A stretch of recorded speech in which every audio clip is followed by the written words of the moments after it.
तो साहब आपका राजयोग बताया गया था, तो आपकी लैम्बोर्गिनी कहाँ है, आपकी फरारी कहाँ है, दिख तो नहीं रही। So if it was that easy कि राजयोग आएगा and everything will fall into your lap, and I guess everybody should have retired by the age of 25, right? I am doctor Sachin S Sharma, I am an numerologist. Let's talk about the world of luck, the world of rajyog perhaps, or luck in general. Now, as a blueprint, we are born with some things which are given in life. For example, I was born with a family support system. I was born with an ability to gain knowledge quickly. But I wasn't born with managing money so well. I wasn't born with managing relationships so well.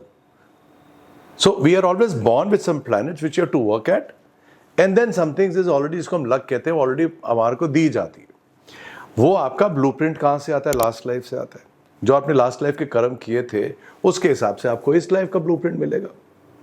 So which means के भाई karma creates a big part in creating a Rajyoga और otherwise.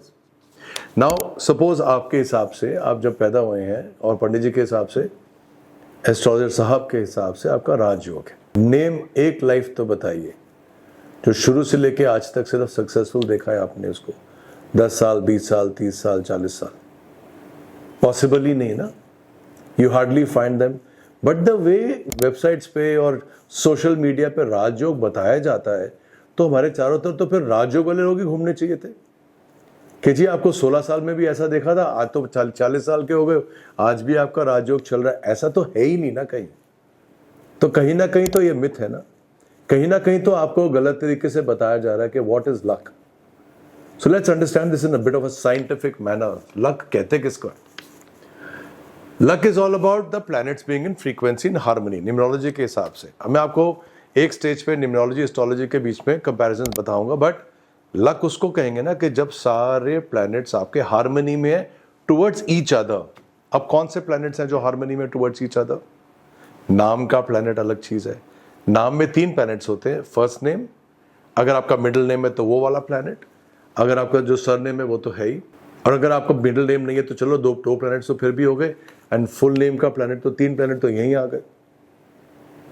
फिर date of birth 4, date plus month plus year 5, फिर vowels of the name 6, फिर consonants of the name 7, फिर 4 तरीके से time देखा जाता है फ्यूचर प्रेडिक्शंस के लिए 11, फिर कर्म के दोष देखे जाते हैं 12, फिर मास्टर नंबर्स अगर है कि वो है 13.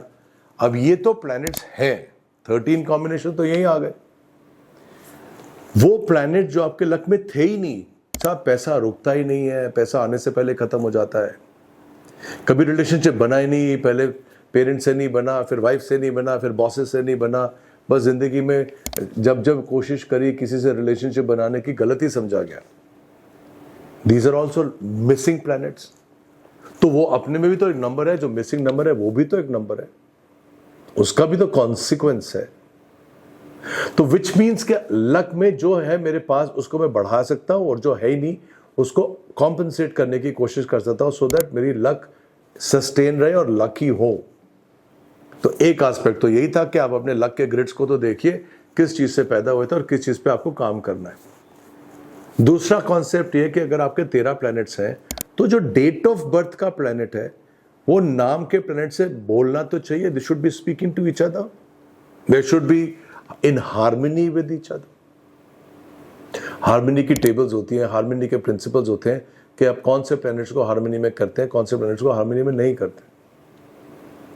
तो दूसरा वेरिएशन तो वेरिएबल्स तो यहीं से आ गया कि एक तो आपके लक में ही प्लस और माइनस था, जो मिसिंग है, जो ज्यादा है. दूसरा आपका कॉम्बिनेशंस में आपके डेट ऑफ बर्थ और नाम का प्लैनेट में are they in harmony with each other.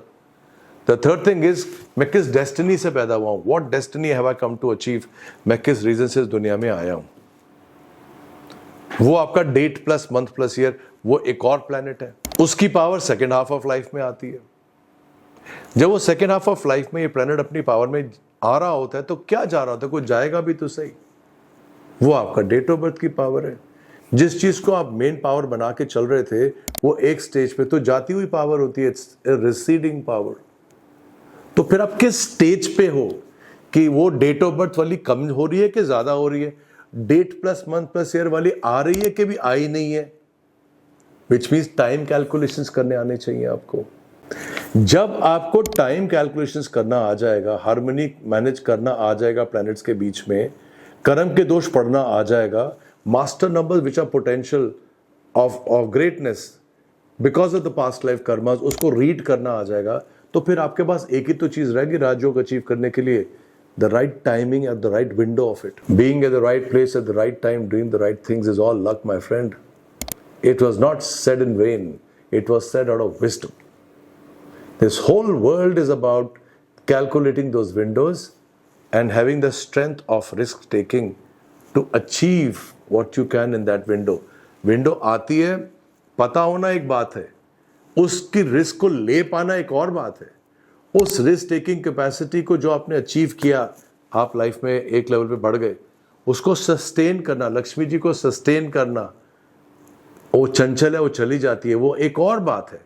और आपने लक्ष्मी जी या सक्सेस को, पावर पोजीशन को अचीव भी किया, उसको बढ़ा के रखना, मतलब उसको कंटिन्यूसली ऊपर बढ़ाना, वो एक और बात है. इतना आसान थोड़ी ना है राजयोग लाना. You want rajyog understanding of your charts? Talk to me, talk to my team. Get on to a live consultation with me and my team. I'll fix up, we will have a good fruitful 45 minutes conversation, which I called as a life reading, so that you understand all of this in a very simplistic manner, and then walk away with about 6 pages of remedies to say क्या करना चाहिए, कब करना चाहिए, and obviously क्यों करना चाहिए. Have a phenomenally great life, my friends. Rajयोग is achievable if only you know what the planets talk and how they talk. Take care. God bless.